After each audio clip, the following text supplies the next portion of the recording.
இந்த ஷார்ட்ஸ் வீடியோக்கு 60 million views போயிருக்கு. ஆனா நீங்க போஸ்ட் பண்ற ஷார்ட்ஸ் வீடியோக்கு 400 வியூஸ்லயே ஸ்டாப் ஆகுது அப்படின்னா நீங்க பண்ற முக்கியமான மிஸ்டேக். அது என்னன்னா 8 ஸ்டெப்ஸ்ல ஒரு சூப்பரான கில்லர் ஷார்ட்ஸ் வீடியோவை எப்படி மேக் பண்றது அப்படின்றத பார்க்க போறோம். இப்போ நான் சொல்ல போற இந்த 8 ஸ்டெப்ஸ் ஆஃப் ஸ்ட்ராட்டஜி நீங்க என்ன ஷார்ட்ஸ் கண்டென்ட் கிரியேட்டரா இருந்தாலும் என்ன டாபிக்ல வீடியோ போட்டாலுமே இது எல்லாருக்குமே சூப்பரா ஒர்க் ஆகும். ஸோ அதுல ஃபர்ஸ்ட் ஸ்டெப், நம்மளோட ரீசெண்டான வீடியோவை ஒரு சப்ஸ்கிரைபர் பார்த்துருப்பாங்க போல இருக்கு. ஷார்ட்ஸ் அல்கோரிதமை பத்தி போன வீடியோல எக்ஸ்பிளைன் பண்ணியிருப்பேன் இல்லையா? அது பார்த்துட்டு நான் இன்ஸ்டன்ட்டா அந்த வீடியோல 3 செகண்ட்ல ஒரு பே ஆஃப் கொடுங்க, அப்போ வியூஸ் அதிகமாக போகும் அப்படின்ற மாதிரி சொல்லியிருப்பேன். அதை ஃபாலோ பண்ணி அவங்க மேக் பண்ண குக்கிங் வீடியோவுக்கு அந்த பே ஆஃபை இன்ஸ்டண்ட்டாக ஒரு 5 செகண்டுக்கு கொடுத்துருக்காங்க. ஆனாலும் அவங்களுக்கு 400 வியூஸ் அப்படின்றதுலேயே ஸ்டாப் ஆயிருக்கு. ஆனால் இதில் நம்ம சந்தோஷப்பட வேண்டிய விஷயம் என்னன்னா, இந்த 400 வியூஸுன்றது அவங்களுடைய சேனல் ஆவரேஜை கம்பேர் பண்ணி பார்க்கும்போது 50லேருந்து 100 வியூஸ் அப்படின்ற ஆவரேஜை கம்பேர் பண்ணும்போது இது கொஞ்சம் அதிகமான வியூஸ் தான். இருந்தாலும் இந்த 400 வியூஸில் ஏன் அதிகமான மக்களுக்கு ஷார்ட்ஸ் வீடியோவில் வியூஸ் ஃப்ரீஸ் ஆகுது அப்படின்றத சொல்கிறேன். ஸோ நான் சொன்ன பே ஆஃபை இவங்க கரெக்டாக ஃபாலோ பண்ணியுமே 400 வியூஸில் ஸ்டாப் ஆகிருக்கு ஷார்ட்ஸ் வீடியோ. அதே இது 60 மில்லியன் வியூஸ் போன ஒரு வீடியோவை நம்ம எடுத்து அனாலிசிஸ் பண்ண போகிறோம். இப்போ நான் உங்களுக்கு ஸ்க்ரீன்லையுமே காட்டுறேன். அதுலேயுமே குக்கிங் வீடியோ தான், ஆனால் கேக்கை பேஸ் பண்ணி பண்ணியிருக்காங்க. பே ஆஃபை ஃபர்ஸ்ட் 3 செகண்ட்லேயே கொடுத்துருக்காங்க. இவங்களுக்கு 60 மில்லியன் வியூஸ் போயிருக்கு. எப்படி? இது நம்மளுடைய strategy 8 steps of killer video ஸ்ட்ராட்டஜியில் ஃபர்ஸ்ட் ஸ்டெப்பு தான். நான் சொல்ல போகிற 8வது ஸ்டெப் ரொம்ப ரொம்ப முக்கியம். இதுக்கு கண்டிப்பாக லிங்க் ஆகிருக்கும். ஓகேவா? ஸோ ஃபர்ஸ்ட் ஸ்டெப்பில் பே ஆஃபை ஃபஸ்ட்டு கொடுத்தாலும் ஏன் வியூஸ் ஸ்டாப் ஆகுது, இவங்களுக்கு வியூஸ் ஏன் ஸ்டாப் ஆகலை அப்படின்றதுக்கு ஒரு முக்கியமான ரீசன். பட் அதை பார்க்கறதுக்கு முன்னாடி இப்போ நான் வீடியோ ஸ்க்ரீனில் ஒரு மெசேஜ் காமிக்கிறேன்னா இது எனக்கு யார் சென்ட் பண்ணா தெரியுமா? நம்மளுடைய பெய்டு யூடியூப் கைடன்ஸ்ல ஜாயின் பண்ணிக்கிட்ட one of the small youtuber தான் ப்ரோ. நான் உங்களுடைய பெய்டு யூடியூப் கைடன்ஸ்ல ஜாயின் பண்ணதுக்கு அப்புறம் தான் யூடியூபை பத்தி பல விஷயம் எனக்கு தெரிய வந்துச்சு. அதெல்லாம் பேஸ் பண்ணி நான் வீடியோ போஸ்ட் பண்ண இப்போ எனக்கு வியூஸுமே சூப்பரா இன்க்ரீஸ் ஆயிருக்கு அப்படின்றத வித் ஸ்கிரீன்ஷாட்டோட என்கிட்ட வாட்ஸ்அப்ல பர்சனலா ரொம்பவே ஹாப்பியா சொன்னாங்க. ஸோ நீங்களும் உங்களுடைய யூடியூப் சேனலை நம்மளுடைய பெய்டு யூடியூப் கைடன்ஸ்ல ஜாயின் பண்ணிட்டு ஃபாஸ்டா க்ரோ பண்ணலாம் அப்படின்னு ஆசைப்பட்டீங்கன்னா கீழே வாட்ஸ்அப் நம்பர் கொடுத்துருக்கேன் இல்லையா, அது என்னுடைய பர்சனல் வாட்ஸ்அப் நம்பர் தான். தாராளமா நீங்களும் இப்பவே கான்டாக்ட் பண்ணுங்க. ஷார்ட்ஸ் வீடியோல விஷுவல் ஹூக் அப்படின்ற மாதிரி ஒரு மேட்டர் இருக்கு. இந்த விஷுவல் ஹூக்கை கரெக்டாக பயன்படுத்துறவங்களுக்கு தான் வியூஸ் ஃப்ரீஸ் ஆகாம போய்கிட்டே இருக்கு. இப்போ ஷார்ட்ஸ் வீடியோவில் விஷுவல் ஹூக்கை ஃபஸ்ட்டு 3 செகண்டில் கொடுக்கணும் அப்படின்ற மாதிரி நீங்கள் சொல்கிறீங்களே ப்ரோ, அதுக்கு என்னென்ன விஷயங்கள் முக்கியம், அதை எப்படி கரெக்டாக பண்ணுறதுன்னு நான் இப்போ சொல்கிறேன். ஸோ ஒரு ஷார்ட்ஸ் வீடியோவில் 3 செகண்ட் to 5 செகண்ட் விஷுவல் ஹூக்கை பயன்படுத்துகிறோம் அப்படின்னா அந்த ஹூக்கை பார்த்ததுக்கு அப்புறமா ஆடியன்ஸோட மனசில் multiple question or curiosity raise ஆகணும். இது எப்படி இவங்க பண்ணியிருப்பாங்க, இது எப்படி பாசிபிள், இதை நம்ம எப்படி கரெக்டாக எக்ஸிக்யூட் பண்ணுறது அப்படின்ற கொஸ்டின் ஆர் கியூரியாசிட்டி ரைஸ் ஆச்சுன்னா தான் அந்த விஷுவல் ஹூக்கை எடுத்துக்கிட்டு அந்த ஷார்ட்ஸ் வீடியோ நம்ம ஒரு 40 செகண்ட் கிட்ட கொண்டு போக வாய்ப்புகள் இருக்குது. ஆட்டோமேட்டிக்காக இந்த ஆன்சரை தெரிஞ்சுக்க அந்த வீடியோவை ஆடியன்ஸ் ஃபுல்லாக பார்க்க ஆரம்பிப்பாங்க. இதுதான் பேசிக்கான விஷுவல் ஹூக். ஆனால் நம்மளோட சப்ஸ்கிரைபர் நான் சொன்னதை கரெக்டாக பயன்படுத்தி பே ஆஃபில் என்ன மிஸ்டேக் பண்ணியிருக்காங்க தெரியுமா? அவங்க ஆக்சுவலாக மேக் பண்ண டாபிக் ஆஃப் த வீடியோன்றது குக்கிங்கை பேஸ் பண்ணி தான் இருந்திருக்கு. பட் காலிஃப்ளவர் அண்டு ரைஸ் அப்படின்ற கான்செப்டை மட்டும் வச்சு தான் இந்த குக்கிங் டாப்பிக்கையே மேக் பண்ணியிருக்காங்க. ஃபஸ்ட்டு 3 செகண்ட் to 5 செகண்ட் வீடியோவில் ஒரு பிக்சரில் காலிஃப்ளவரையுமே காட்டிட்டாங்க, ரைஸையுமே காட்டிட்டாங்க. வித்தின் 5 செகண்டில் அதை பண்ணுறதுக்கு உண்டான ப்ரொசீஜரையுமே எக்ஸ்பிளைன் பண்ணிட்டாங்க. ஸோ இதில் ஆடியன்ஸ் அந்த ஃபஸ்ட்டு 3 to 5 செகண்ட் பார்க்கும்போது அவங்க மனசில் கியூரியாசிட்டின்றது ரைஸ் ஆகிருக்கும். எப்போனா ஃபஸ்ட்டு 2 செகண்டில். ஆனால் அடுத்த 3 செகண்டில் இவங்க கம்ப்ளீட் பே ஆஃபை வீடியோக்கு முன்னாடியே கொடுத்ததுனால கம்ப்ளீட்டாக அந்த ஆடியன்ஸ் அந்த வீடியோவை விட்டு ஸ்கிப் பண்ணிட்டு போயிருப்பாங்க. அண்ட் இவங்களால காலிஃப்ளவர் அண்ட் ரைஸ் வீடியோன்ற டாப்பிக்கை எடுத்ததுனால விஷுவல் ஹூக்லையுமே அந்த அளவுக்கு அட்ராக்டிவான வீடியோ ஆர் பிக்சர்ஸை வந்து காட்டியிருக்க முடியாது. பிகாஸ் இந்த வீடியோ அதிகமாக இந்தியன் ஆடியன்ஸ்க்கு சஜஸ்ட் ஆகுன்றதுனால காலிஃப்ளவர் அண்ட் ரைஸ்ன்றது அவங்களுடைய டெய்லி ரொட்டீன்லேயே வீக்லி ரொட்டீன்லேயே அதிகமாக இருக்கும். அப்போ ஆட்டோமேட்டிக்காக அவங்க பார்த்த விஷயத்த திரும்ப பார்க்கும்போது அது ஒரு விஷுவல் ஹூக்காக கன்வெர்ட் ஆகாது. சிம்பிளாக சொல்லணும்னா ஒரு புது விஷயத்தை பார்க்கும்போது ஆடியன்ஸோட பிரெயினில் கியூரியாசிட்டின்றது ஜென்ரேட் ஆகும்போது டோபோமைன் அப்படின்றது இன்க்ரீஸ் ஆகும். டோபோமைனோட லெவல் வந்து இன்க்ரீஸ் ஆகும்னு சொல்லுவாங்க. ஸோ அந்த லெவலை நீங்கள் இன்க்ரீஸ் பண்ணிங்கன்னா தான் இது பாசிபிள். ஆனால் அந்த 60 மில்லியன் வியூஸ் போன ஒரு வீடியோவில் என்ன தெரியுமா யூஸ் பண்ணியிருக்காங்க கரெக்டாக? டாபிக் அப்படின்றத சாக்லேட் கேக் அப்படின்னு எடுத்திருக்காங்க.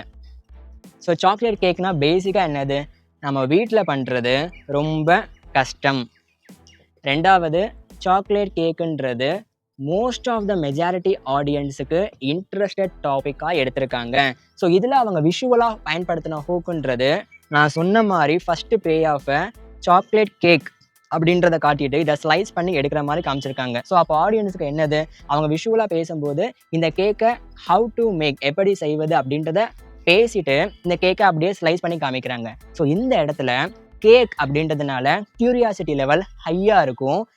ஆடியன்ஸோட மனசில் இந்த கேக்கை இவங்கள மாதிரி சூப்பர்பான டேஸ்ட்டில் விஷுவலில் எப்படி செய்வது, ஹவு டு மேக் அப்படின்ற கியூரியாசிட்டி ஜென்ரேட் ஆகிருக்கும். கேக்குக்கு மேலே ஒரு சில ஃப்ளேவர்ஸ்லாம் வச்சுருக்காங்களே, அதெல்லாம் ஈஸி தானா. அண்டு ரெண்டாவது கிளிப்பிங்லேயே ஓரியோ பிஸ்கெட்டை பயன்படுத்தியிருக்காங்க. ஸோ ஓரியோ பிஸ்கெட்டை பயன்படுத்தினா இந்த மாதிரி கேக் செய்வதுக்கு பாசிபிள் இருக்கா அப்படின்ற மைண்டில் கியூரியாசிட்டி அண்ட் கொஸ்டின் லெவல் அதிகமாக ஜென்ரேட் ஆனதுனால அந்த வீடியோவை ஆடியன்ஸ் ஃபுல்லாக பார்த்துருப்பாங்க. ஸோ சிம்பிளாக நான் சொன்ன பே ஆஃப் நீங்கள் எக்ஸாக்டாக இப்போ சொன்ன மாதிரி கரெக்டாக யூஸ் பண்ணலை அப்படின்னா உங்களுடைய ஆடியன்ஸ் ரிட்டன்ஷன் கிராஃப்ன்றது ஃபஸ்ட்டு ஒரு 5 செகண்டில் இப்படி போயிட்டு டக்குன்னு ட்ராப் ஆகிட்டு இப்படி போயிடும். 400 வியூஸில் ஸ்டாப் ஆகுது இல்லையா, அவங்களுக்குமே இந்த கிராஃப் வந்து இப்படி தான் இருந்திருக்கும். ஆனால் அந்த 60 மில்லியன் வியூஸ் போச்சு இல்லையா, அவங்களுடைய ஆடியன்ஸ் ரிட்டன்ஷன் கிராஃபை எடுத்து பார்த்தோம் அப்படின்னா கண்டிப்பாக இப்படி போயிருக்கும். ஸோ இப்படின்னா 70% ஆஃப் த ஆடியன்ஸ் ரிட்டன்ஷனை இந்த இடத்துலயே அவங்க கெயின் பண்ணியிருக்காங்க. மோஸ்ட் ஆஃப் த வியூஸ் போயிருக்கு. ரெண்டாவது நம்ம பார்க்க போகிற ஸ்டெப் என்னதுன்னா, அதே 3 செகண்டில் உங்களால் விஷுவலாக ஹூக்கை கிரியேட் பண்ண முடியலை, இன்ட்ரெஸ்டிங்காக டாப்பிக்கை மேக் பண்ணுறதுக்கு என்கிட்ட பாசிபிலிட்டியே இல்லை ப்ரோ அப்படின்னு சொன்னீங்கன்னா ஆடியன்ஸ் நினைக்கிறத விட ஆப்போசிட்டாக ஒரு சினாரியோவை கிரியேட் பண்ணி அதை நாங்கள் எப்படி அச்சீவ் பண்ணோம் அப்படின்ற டாப்பிக்கில் வீடியோ போட்டிங்கன்னா சூப்பராக வியூஸ் போகும். ஃபார் எக்ஸாம்பிள் டெசர்ட்னா பாலைவனம், ஓகேவா? பாலைவனத்தில் நாங்கள் ஸ்னோபால்னா பனிக்கட்டியை வச்சு ப்ளே பண்ணிக்கிட்டோம் 2 பேருமே அப்படின்றது டாபிக். ஸோ இந்த டாப்பிக்கை பார்க்கும்போது உங்களுக்கு என்னென்ன கியூரியாசிட்டி இன்க்ரீஸ் ஆகுது? டெசர்ட்டில் எப்படிப்பா ஸ்னோபால் கிடைக்கும், அதை எப்படிப்பா வச்சு 2 பேர் விளையாடுறீங்க, என்ன விளையாடுறீங்களா நீங்கள், இதெல்லாம் எப்படி பாசிபிள் அப்படின்னு தெரிஞ்சுக்க தான் ஆடியன்ஸ் அந்த வீடியோவே கிளிக் பண்ணுவாங்க. ஸோ டைட்டில் கியூரியாசிட்டி இந்த இடத்துல தான் ஜென்ரேட் ஆகுது. அப்போது ஃபர்ஸ்ட்டு நான் சொன்ன மாதிரி பே ஆஃப் வந்து பனிக்கட்டி அப்படின்றத காமிச்சிருவீங்க, பேக்ரவுண்டில் டெசர்ட் அப்படின்றது இருக்கும். இதை நிறைய பேர் வீடியோலையுமே ட்ரை பண்ணி பார்த்துருக்காங்க, ஒர்க் ஆகிருக்கு. ஸோ பனிக்கட்டி அண்ட் டெசர்ட் அப்படின்றத ஃபஸ்ட்டு விஷுவலில் காமிக்கும் போது ஆடியன்ஸோட மனசில் யோசிக்கணும், நம்ம இந்த மாதிரி ஃபஸ்ட்டு விஷுவல் கியூரியாசிட்டியை ஜென்ரேட் பண்ணோம்னா ஆடியன்ஸோட மனசில் கியூரியாசிட்டி அண்டு கொஸ்டின் ரைஸ் ஆகுமா அப்படின்னு யோசிக்கணும். ஸோ டெசர்ட்டை காமிக்கிறாங்க, ஸ்னோபாலை காமிக்கிறாங்க. அப்போது டெசர்ட்டில் ஸ்னோபால் எப்படி பாசிபிள்? 1, இவங்களுக்கு அது எப்படி கிடைச்சிச்சு, மேபி உண்மையிலே கிடைக்குமா, நம்மளும் போய் பார்க்கலாமா அப்படின்ற கொஸ்டின், மல்டிபிள் கொஸ்டின் ரைஸ் ஆகலாம். நான் ஃபார் எக்ஸாம்பிளுக்கு இந்த 3 கொஸ்டின் ரைஸ் ஆகுன்ற மாதிரி சொல்கிறேன். ஸோ இதை கரெக்டாக அவங்க எப்படி எக்ஸிக்யூட் பண்ணியிருக்காங்க தெரியுமா? ஹூக் பாயிண்ட் முடிஞ்சதுக்கப்புறமா அவங்க மேக் பண்ண வீடியோலையுமே மில்லியன் வியூஸ் போயிருக்கு. அந்த ஹூக் பாயிண்ட் முடிஞ்சதுக்கப்புறமா அவங்க ஸ்னோபாலை எடுக்கிறதுக்கு டெசர்ட்டை தாண்டி ட்ராவல் பண்ணுற மாதிரி அந்த வீடியோவில் காமிச்சிருக்காங்க. ஸோ ஒரு இடத்துக்கு கம்ப்ளீட்டாக போனதுக்கப்புறமா தான் ஸ்னோபாலை எடுத்து அவங்க பேக் ஆர் பாக்ஸ்குள்ளே போட்டுக்கிறாங்க. அதுக்கப்புறமா டெசர்ட்டில் வந்து அவங்க ப்ளே பண்ணுறாங்க. ஸோ ஹூக் மட்டுமே ப்ராசஸ் இல்லாமல் இதை கரெக்டாக ப்ராக்ரஷனுமே பண்ண தெரியணும். 7வது முக்கியமான ஸ்டெப்பில் இதை எப்படி டிசப்பாயின்மெண்ட் இல்லாமல் பண்ணுறதுன்னு சொல்கிறேன். அண்ட் இப்போது 3வது ஸ்டெப், யூடியூப் அல்கோரிதம் எப்படி ஒர்க் ஆகுது அப்படின்றத பேசிக்காக தெரிஞ்சுக்கோங்க. நீங்கள் ஒரு ஷார்ட்ஸ் வீடியோ போடுறீங்கன்னா ரேண்டமான ஆடியன்ஸுக்கு சஜஸ்ட் ஆகும். அவங்க அதில் எத்தனை பேர் ஸ்வைப் பண்ணாமல் அந்த வீடியோவை ஃபுல்லாக பார்த்து வாட்ச் டைமை உங்களுக்கு கொடுக்குறாங்களோ அந்த அளவுக்கு தான் உங்கள் வீடியோ அப்படின்றது நிறைய செட் ஆஃப் ஆடியன்ஸுக்கு சஜஸ்ட் ஆகும். ஆனால் ஒரு லாங் வீடியோ அப்படின்றது எப்படி ஒர்க் ஆகும்னா, ரேண்டமான ஆடியன்ஸுக்கு போகாமல் உங்கள் தம்ப்நெயில கொஞ்சம் பர்டிகுலரான ஆடியன்ஸுக்கு யூடியூப் சஜஸ்ட் பண்ணி காமிக்கும். உண்மையிலே இன்ட்ரெஸ்டிங்கான ஆடியன்ஸாக அதை கிளிக் பண்ணி பார்ப்பாங்க. அப்போ நீங்கள் அந்த வீடியோட ப்ரெசன்டேஷன் நல்லா பண்ணியிருந்தாலே உங்களுக்கு வாட்ச் டைம் அப்படின்றது கெயின் ஆயிரும். அந்த வீடியோவுக்கு அதிகமான வியூஸ் போக ஸ்டார்ட் ஆயிரும். இதுதான் பேசிக். ஸோ லாங் வீடியோக்கும் ஷார்ட்ஸ் வீடியோக்கும் ரேண்டம் ஆடியன்ஸ், பர்டிகுலர் ஆடியன்ஸ் தான் முக்கியமான டிஃபரன்ஸாக இருக்காங்க. ஸோ லாங் வீடியோவில் நீங்கள் பண்ணுற ஸ்ட்ராட்டஜியை ஷார்ட்ஸ் வீடியோவில் பண்ணும்போது ரேண்டமான ஆடியன்ஸுக்கு போகிறதுனால மேபி நிறைய பேருக்கு வியூஸ் ஸ்டாப் ஆகுது. இப்போ 4வது ஸ்டெப், ஷார்ட்ஸ் வீடியோவை பொறுத்தளவுக்கு நான் சொன்ன 2வது ஹூக் தான் விஷுவல் ஹூக். அப்போ ஃபஸ்ட்டு ஹூக் எது? ஃபஸ்ட்டு ஹூக் அப்படின்றது டைட்டில் தான். நான் இப்போது 2 டைப் ஆஃப் டைட்டிலை சொல்கிறேன். இதில் உங்களுக்கு எது மோர் க்யூரியாசிட்டி அண்ட் இன்ட்ரெஸ்டிங்காக இருக்குன்னு பாருங்கள். First, how to make cake in home அப்படின்னு நான் ஒரு டைட்டிலை ஃபிக்ஸ் பண்ணுறேன். 2வது, my dad tasted my first cake, my first cooked cake அப்படின்னு டைட்டில் ஃபிக்ஸ் பண்ணுறேன். ஸோ இந்த 2 இதில் எந்த டாப்பிக்கை பார்த்தா உங்களுக்கு அந்த வீடியோவை கிளிக் பண்ணணும்னு தோணுது? மெஜாரிட்டி ஆஃப் ஆடியன்ஸ் கரெக்ட் இதை தான் சொல்லுவாங்க. My dad tasted my first cooked cake, because how to make cake in home அப்படின்றத ஆடியன்ஸோட மனசில் போகும்போது அவங்க ஜஸ்ட்டு அந்த கேக்கை வீட்டில் செய்வது எப்படி, என்னென்ன இன்க்ரீடியன்ட்ஸ் தேவைப்படும், எவ்வளோ டைமிங் ஸ்பெண்ட் ஆகும் அப்படின்றத மட்டும்தான் மனசில் தோணும். இது அந்த அளவுக்கு க்யூரியாசிட்டி லெவலை இன்க்ரீஸ் பண்ணாது. முன்னாடி இன்க்ரீஸ் பண்ணிட்டு இருந்துச்சு யூடியூப்பில், பட் இப்போல்லாம் அது சிம்பிள் ஆயிடுச்சு. இப்போ நான் சொன்னதில் ஏதாவது டவுட் இருக்கா? டவுட் இருந்தால் தாராளமாக கேட்கலாம். ஆனால் நான் சொன்ன 2வது topic, my dad tasted my first cooked cake அப்படின்றது மோர் க்யூரியாசிட்டியை இன்க்ரீஸ் பண்ணும். ஏன்? டேட் டேஸ்ட் பண்ணியிருக்காங்க. So my first cooked cake அப்படின்னா மேபி டாட்டராக இருக்கலாம். அப்போது டேட் டேஸ்ட் பண்ணுறாங்கன்னா உண்மையிலேயே அந்த கேக்கோட டேஸ்ட் எப்படி இருக்கும், அவங்க ஃபேஸ் ரியாக்ஷனை பார்க்குறதுக்கு ஃபர்ஸ்ட் க்யூரியாசிட்டி ஜென்ரேட் ஆகும். டாட்டர் எப்படி தான் ஃபர்ஸ்ட் கேக்கை மேக் பண்ணாங்க, அவங்க வீட்டில் என்னென்ன இன்க்ரீடியன்ஸை யூஸ் பண்ணி மேக் பண்ணாங்க, இங்கே ஒரு எமோஷனல் கனெக்ட் ஆகுது. ஒரு எமோஷனல் பாண்டிங் ஆகும்போது ஃபர்ஸ்ட் டாப்பிக்கை விட 2வது டாப்பிக்கில் தான் அதிகமான ஆடியன்ஸ் அந்த வீடியோவை டைட்டில்னால கிளிக் பண்ணுறதுக்கு வாய்ப்புகள் இருக்குது. பட் மோஸ்ட்லி ஷார்ட்ஸ் வீடியோவில் டைட்டில்ன்றது உங்கள் வீடியோ ப்ரௌசிங் ஃபியூச்சரில் போனால் டைட்டில் பார்க்கும்போது கிளிக் பண்ண வாய்ப்புகள் இருக்குது. ஆனால் ரேண்டமான ஆடியன்ஸ் ஸ்க்ரோல் பண்ணி பார்க்கும்போது நீங்கள் ஃபர்ஸ்ட் 3 செகண்ட்லேயே உங்கள் டைட்டிலை அதுக்கு முன்னாடியே சொல்லிவிட்டு கன்ஃபார்ம் பண்ணிடணும். ஓகேவா? இப்போது 5வது ரொம்ப ரொம்ப முக்கியமான ஸ்டெப், அதே 3 to 5 செகண்டில் உங்கள் டாபிக் ஆஃப் த வீடியோவை நீங்கள் கம்ப்ளீட் பண்ணி ஃபினிஷ் பண்ணிடாதீங்க.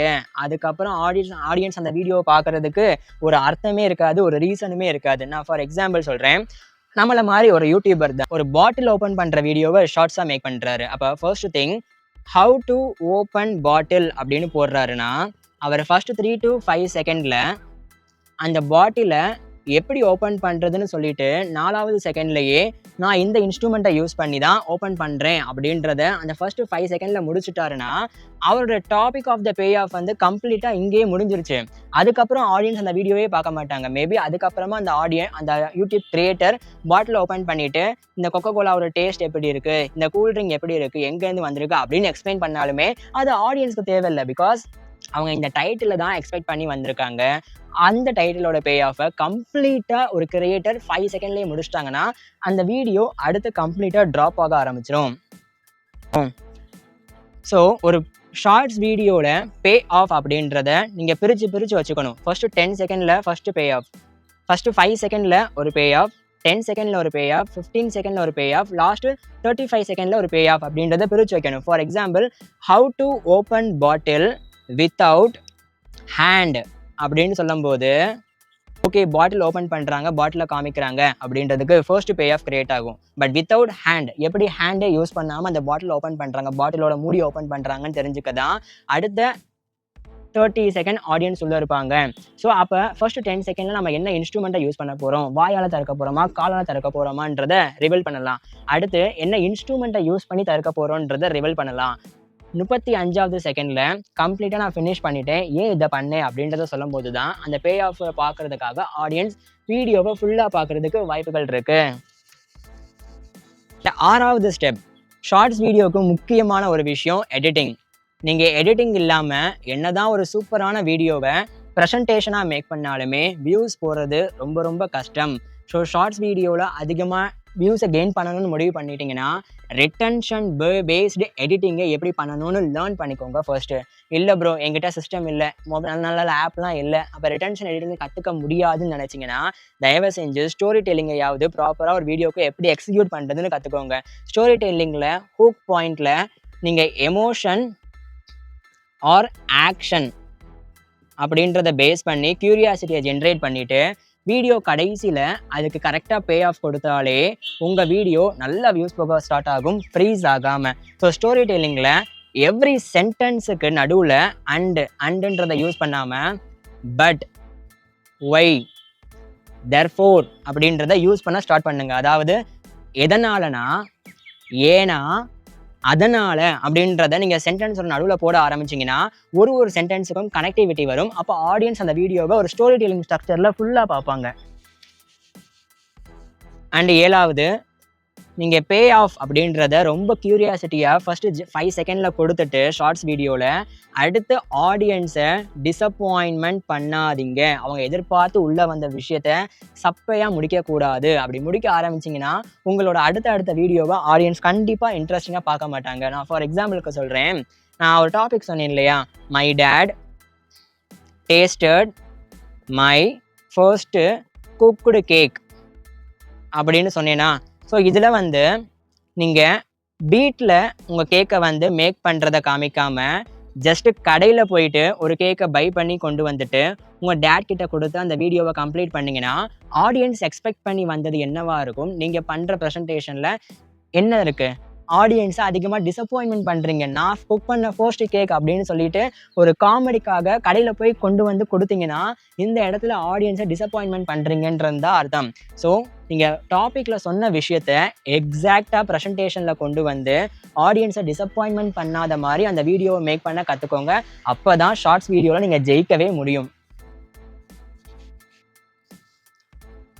அண்ட் 8வது முக்கியமான ஸ்டெப், நான் ரேண்டமான ஆடியன்ஸுக்கு யூடியூப் ஷார்ட்ஸ் அல்காரிதம் உங்கள் வீடியோவை சஜஸ்ட் பண்ணும் அப்படின்னு சொன்னேன் இல்லையா.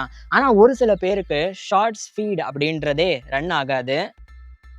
அப்போது எனக்கு ஷார்ட்ஸ் ஃபீடே போக மாட்டேங்குது, அப்போ நான் என்ன பண்ணுறதுன்ற ஒரு கேள்வி நிறைய கிரியேட்டருக்கு இருக்கும். நீங்கள் பண்ண வேண்டியது என்னென்னா, உங்களோட நீச்சில் ஃபார் எக்ஸாம்பிள் குக்கிங் நீச்சாக இருந்தாலும் ஓகே, கேமிங் நீச்சாக இருந்தாலும் ஓகே, நீங்கள் ஒரு வீடியோ மேக் பண்ணுறதுக்கு முன்னாடி தயவு செஞ்சு யூடியூப்பில் போயிட்டு உங்கள் காம்படிட்டர்லாம் என்ன மாதிரி வீடியோஸை மேக் பண்ணுறாங்க அப்படின்னு பார்க்கணும். உங்களுக்கு இந்த ப்ராப்ளம் வருதுன்னா நீங்கள் இந்த சொல்யூஷனை பார்த்தா தான் அது சால்வ் ஆகும். நீச்சை பொறுத்தளவுக்கு காமனாக different types of video, different patterns of வீடியோன்னு இருக்கும். அதில் ஃபர்ஸ்ட்டு எக்ஸ்பிரிமெண்ட் பேஸ்டு வீடியோ, 2வது சேலஞ்ச் பேஸ்டு வீடியோ, 3வது பிரேக் டவுன் வீடியோ, 4, 5, 6, 7 நிறைய டைப்ஸ் ஆஃப் வீடியோ இருக்கும். ஸோ உங்கள் காம்படிட்டர் இதில் எந்த pattern of the video make பண்ணால் அவங்களுக்கு அதிகமாக வியூஸ் போகுதுன்றதை நீங்கள் பார்த்து ஃபைன் பண்ணணும். ஃபைன் பண்ணிவிட்டு இந்த சேலஞ்சை பேஸ் பண்ண வீடியோ குக்கிங்கில் அதிகமாக வியூஸ் போகுதுன்னா உங்கள் ஸ்டைல் ஆஃப் த வீடியோவை கொஞ்சம் ஸ்டாப் பண்ணிவிட்டு இந்த சேலஞ்சை பேஸ் பண்ணி வீடியோ க்ரியேட் பண்ணணும். For example, how I ate 5 cakes in 5 second.